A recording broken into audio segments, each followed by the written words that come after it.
In a rare interview, the chairman of the Federal Communications Commission tells CBS this morning he will crack down on robocalls. More than 29 billion robocalls bombarded Americans last year, and most of us don't like that. That amounts to roughly 90 robocalls for every man, woman, and child, with some getting several calls every single day. Anna Werner shows us a new effort to stop those calls to your home, your cell phone, or your office, too. Anna, good morning. Good morning. Well, the Do Not Call registry debuted nearly 14 years ago, preventing many unwanted calls from companies that follow the law. But people running scams don't necessarily care about that law, and they can now place thousands of illegal calls for pennies on the dollar.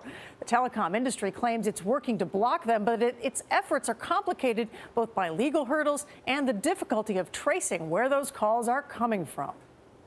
It's not normal to listen to your voicemails and immediately have people yelling at you to stop calling them. I just picked up my cell Peter phone. Clark hadn't called anyone. Yet when he checked his phone, he found more than a dozen missed calls with messages like this. I think you have the wrong number, Peter. Hi, you guys need to quit calling my phone. I don't have a credit card. This is ridiculous. That's unpleasant. Yeah. It's called spoofing, when scammers make it appear as if robocalls to others are coming from your phone, making the actual scammers nearly impossible to track. It's frustrating. There's literally nothing that you can do to prevent yourself from being a victim to this spoofing. Why is it taking all of these people, the government and the companies, so long to fix this? It's exceptionally complicated. New FCC Chairman Ajit Pai says tackling those scams is a top priority. I saw there was our #1 area of consumer complaints. Was robocalls. It was robocalls. There were 2.5 billion of those calls last month, up 9% from the year before. Well, this is Susan with Credit Card Relief. You qualify for a 75% savings. And you are entitled to receive a complimentary stay.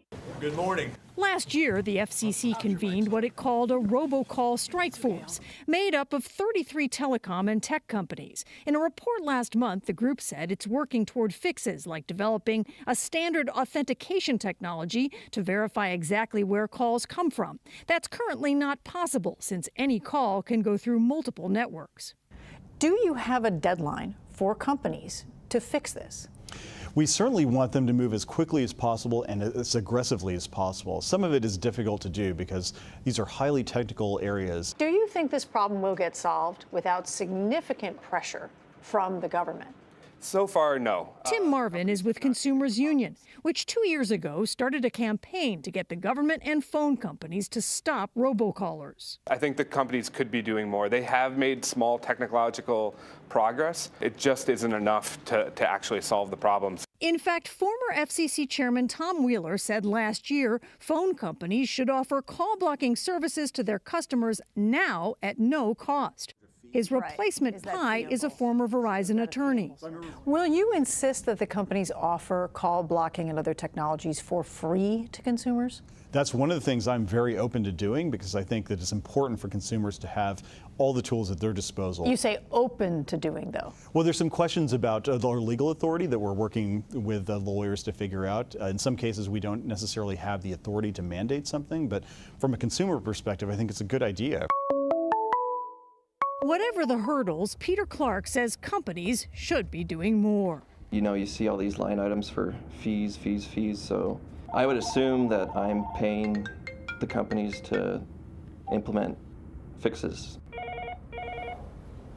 The FCC is studying a proposal that would allow companies to block numbers they know are unassigned. But of course, that might just encourage more spoofing of numbers that people actually use. Right now, several call blocking apps are available. You might be able to use them to reduce the number of robocalls to your cell phone. Nora. All right, Anna, thank you so much.